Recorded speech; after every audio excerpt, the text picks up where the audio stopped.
नमस्ते दोस्तों, welcome back to my channel. हमारा विषय चल रहा है धर्म।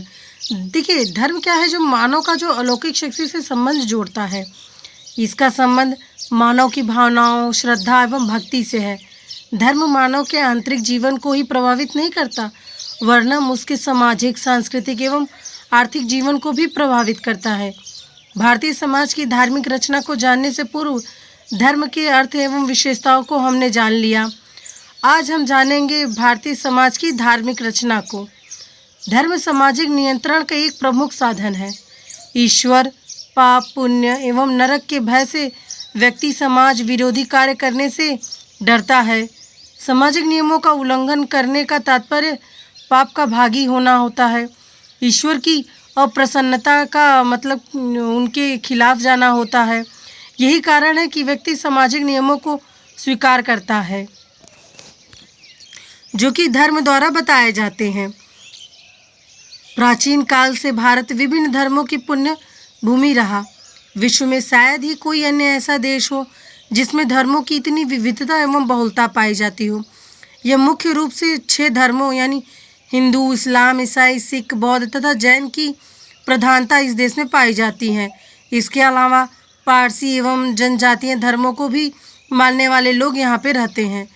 मुख्य धर्मों में भी अनेक संप्रदाय और मतांतर पाए जाते हैं। उदाहरण के लिए हिंदुओं में देखिए शैव और वैष्णव, शक्त, ब्रह्म समाज और आर्य समाज, ये समाज पाए जाते हैं।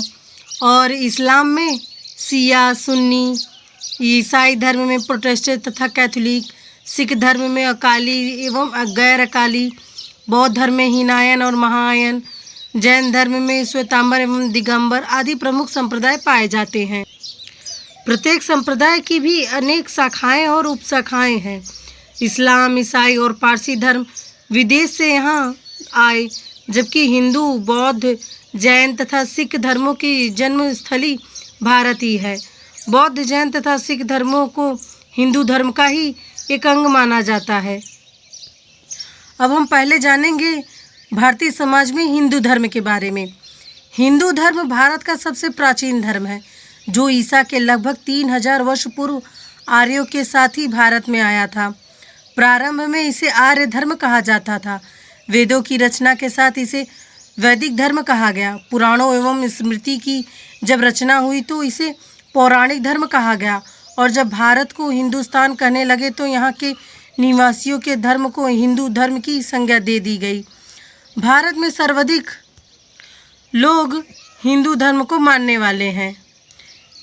पीवी काड़वे ने धर्म को परिभाषित करते हुए बताया है कि धर्मशास्त्र के लेखकों ने धर्म का अर्थ एक मत या विश्वास नहीं माना है, अपितु उसे जीवन के एक ऐसे तरीके या आचरण की एक ऐसी संहिता माना है जो एक व्यक्ति के समाज के सदस्य के रूप में और एक व्यक्ति के रूप में कार्य एवं क्रियाओं को नियमित करता है, और जो व्यक्ति के क्रमिक विकास की दृष्टि से क्रियान्वित है, और जो इसे मानव अस्तित्व के उद्देश्य तक पहुंचाने में सहायता प्रदान करता है। यानी धर्म सिर्फ पूजा पाठ या कर्म नहीं है, ये व्यक्ति का एक अस्तित्व है जो व्यक्ति के विकास में सहायता प्रदान करता है। देखिए, इस बात से स्पष्ट हो जाता है कि भारतीय धर्म ग्रंथों में धर्म का प्रयोग संकुचित अर्थों, किसी संप्रदाय विशेष के विचार मात्र को व्यक्त करने तथा केवल अलौकिक शक्ति के संदर्भ में विश्वास को प्रकट करने के लिए नहीं हुआ। यानी आप कह सकते हैं कि केवल किसी कट्टरपंथता धर्म को लेकर हिंदू धर्म नहीं है। इसका प्रयोग व्यापक अर्थों में हुआ है। धर्म मानव के कर्तव्य बतलाता है, उसे सत्य की ओर अग्रसर करता है, उसके व्यवहार को दिशा देता है और उचित अनुचित का बोध कराता है। धर्म की समाजशास्त्रीय विवेचना के रूप में धर्म के अंतर्गत उन सब कर्तव्यों को लिया जाता है जो व्यक्ति के जीवन को सफल बनाने की दृष्टि से आवश्यक है। वेद हिंदू के प्राचीनतम ग्रंथ हैं। इन पर आधारित धर्म को वैदिक धर्म कहा गया है। वैदिक धर्म में इनका जो विकास हुआ और कालक्रम के साथ उत्तर वैदिक कालीन वेदों, ब्राह्मण ग्रंथों, आर्यों, उपनिषदों में प्रस्फुट हुआ, इन भागों में विभाजित हुआ।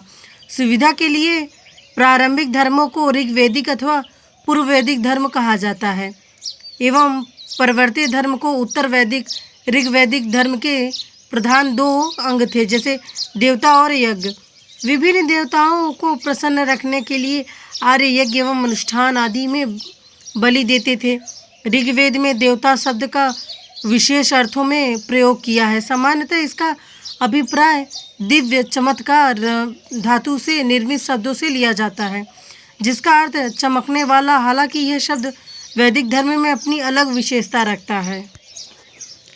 पूर्व वैदिक कालीन धर्म बहुदेववादी मतलब कि बहुत देवी देवताओं को मानने वाली नवीनीकरण था। उन्होंने प्राकृतिक लीलाओं को सुगमता से समझने के लिए विभिन्न देवी देवताओं की कल्पना की। वे मानते थे कि विश्व विभिन्न देवियों मतलब कि क्रीड़ा स्थली है, यानी कि देवी देवताओं के अलग अलग स्थल होते हैं।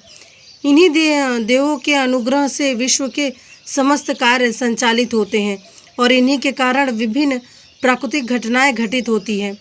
आर्यों का देव समूह प्रकृति का वैदिकरण ऋग्वेद में कुल 33 देवी देवता माने गए हैं।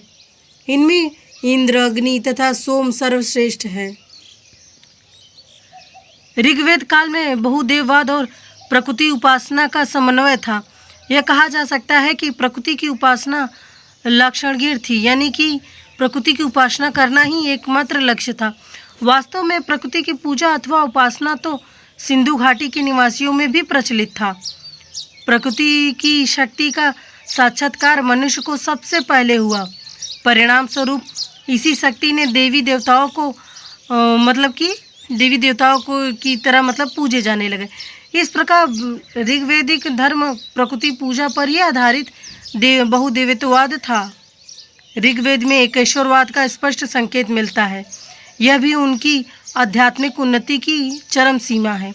इन सब देवों से अलग उन्होंने एक ऐसे सत्ता की कल्पना की जो समस्त सृष्टि को जन्म देने वाली है। वह शक्ति और कोई नहीं, स्वयं ईश्वर है। ऋग्वेद में नैतिक आदर्शों को अत्यधिक महत्व दिया गया। नैतिक आदर्शों मतलब कि जो आदत होते हैं वे ही महान होते हैं, ये ऐसा उस धर्म में मतलब कि ऋग्वेद में बताया गया।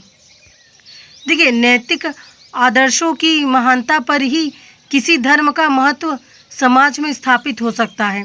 केवल दर्शन ही धर्म में सब कुछ नहीं होता। नैतिक आदर्श मानव के निकटतम संबंधों को सुंदर बनाने में सहायता प्रदान करते हैं। आर्य झूठ को अत्यधिक घृणित मानते थे। प्राचीन आर्यों में अतिथि सत्कार का विशेष महत्व था।